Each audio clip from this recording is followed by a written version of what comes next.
ये तस्वीरें बताती हैं कि दोस्ती पक्की है, मगर चुनाव आने से पहले अच्छे अच्छे सिंहासन डोल जाते हैं।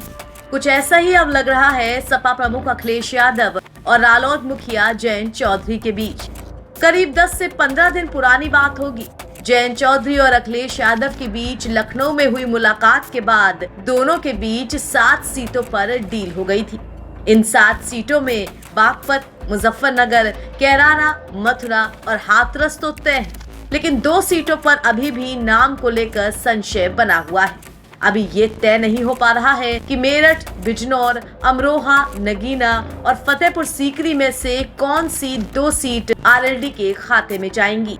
अब जहां एक तरफ जयंत की इंडिया और सपा से दूरी बनेगी, तो दूसरी तरफ बीजेपी से नजदीकियां होना तय है। कहा जा रहा है कि जयंत अब बीजेपी के करीब आ रहे हैं। जयंत ने 12 फरवरी को बागपत के छपरौली में होने वाली स्वर्गीय चौधरी अजीत सिंह की प्रतिमा के अनावरण का कार्यक्रम भी रद्द कर दिया है। अब सूत्रों का ये भी कहना है कि इस कार्यक्रम में पीएम नरेंद्र मोदी को बुलाने की तैयारी है।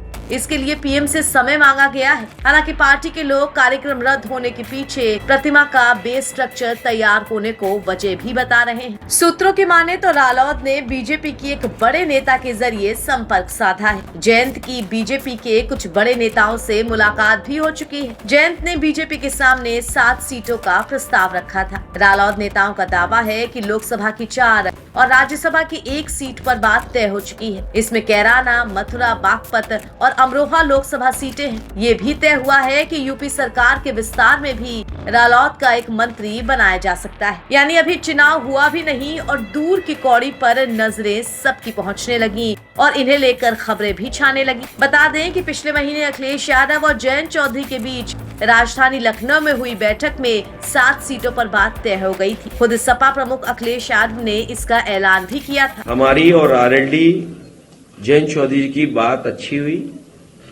और हम दोनों ने मिलकर के 7 सीटों पर चर्चा की है। इंडिया गठबंधन मजबूत हो, सवाल सीट का नहीं है, सवाल जीत का है।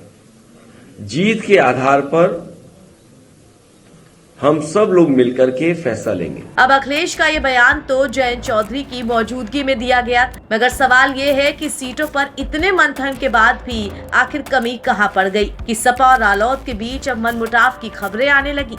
और अगर इसी तरह से चला तो विपक्षी गठबंधन इंडिया चुनाव तक टिक भी पाएगा या नहीं।